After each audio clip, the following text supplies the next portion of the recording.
ఇప్పుడే న్యూస్ అసలు తెలియదు ఇదే. అలా అంత పెద్ద ఈవెంట్ చేశాక ఎవరో ఇద్దరు రిటర్న్ వెళ్ళేటప్పుడు ఎక్స్పైర్ అయ్యారని ఇప్పుడే చెప్తున్నారు. ఈ న్యూస్ నాకు తెలియదు. అందుకే కళ్యాణ్ గారు కూడా చాలా ఇంత పెద్ద ఈవెంట్ చేసినప్పుడు ఎవరికి ఏమైనా నాకు బాధగా ఉంటుంది. దీన్ని అవాయిడ్ చేయటానికి కూడా కళ్యాణ్ గారు అడిగారు, లేకుండా ఏమైనా వెళ్ళొచ్చని. లేదు సార్, మాకు ఒక ఈవెంట్ కావాలని నేను చరణ్ గారు అడగడం జరిగింది. సో ఇప్పుడే చెప్తున్నారు. సో వారి ఆత్మకు శాంతి చేకూరాలని, అలాగే ఆ రెండు ఫ్యామిలీలకి నేను సపోర్ట్గా ఉంటూ వాళ్ళకు ఫైనాన్షియల్గా కూడా నేను పంపించి ఒక 5 lakhs ఇమ్మీడియట్లీ పంపిస్తాను. సో ఇదే ఇప్పుడు ఇంత ఆనందంగా ఉందాము అన్న ఇలాంటి అన్ఎక్స్పెక్టెడ్ ఇన్సిడెంట్స్ జరగడం చాలా బాధాకరం. సో వారికి కావాల్సిన హెల్ప్ నేను చేసి తప్పకుండా ఫ్యామిలీస్కి నేను నిలబడతాను.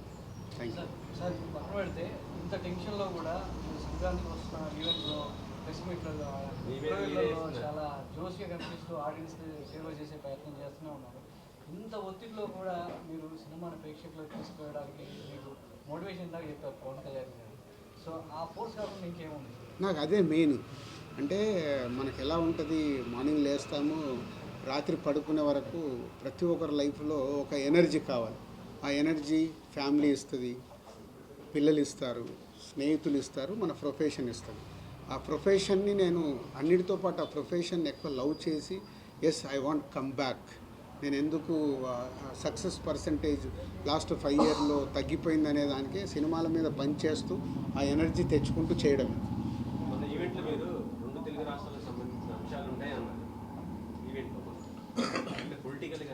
అది మీరు సినిమా చూసినప్పుడే మీరు అది థ్రిల్ ఫీల్ అవుతే బాగుంటుంది. పవన్ కళ్యాణ్ గారు ఎనర్జీ అని చెప్పారు.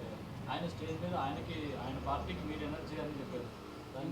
పనిచేశారు అంటే అది నాకు తెలియదు. ఇప్పుడు కళ్యాణ్ గారు మొన్న అలా చెప్పే వరకు కూడా నాకు తెలియదు. ఆ రోజు నేను వకీల్ సాబ్ సినిమా చేద్దామని అప్రోచ్ అవ్వడం, ఇలాంటి సినిమా కంబ్యాక్ చేయడం కరెక్టా కాదా అని కళ్యాణ్ గారికి డిస్కషన్. ఆ టైంలో నా పాయింట్ ఆఫ్ వ్యూలో అంటే ఈ సినిమా చేయడం వల్ల మీరు రేపు థియేటర్ నుంచి మీరు ఇప్పుడు పొలిటికల్గా కూడా ఇన్వాల్వ్ అయినారు అని డిస్కస్ చేసిన తర్వాత, మరి ఇలాంటి సినిమాకు ఎకానమిక్స్ ఎలా ఉంటాయి, డబ్బు గురించి తర్వాత ఆలోచిద్దాం సార్, ఈ సినిమా వెళ్ళాలి, ఈ సినిమా రీచ్ అవుద్దని నమ్ముతున్నాను, డైరెక్టర్ కూడా నమ్ముతున్నాడు. బట్ చాలామందికి ఇదేదో రీమేక్, మేము అలా చూడట్లేదు.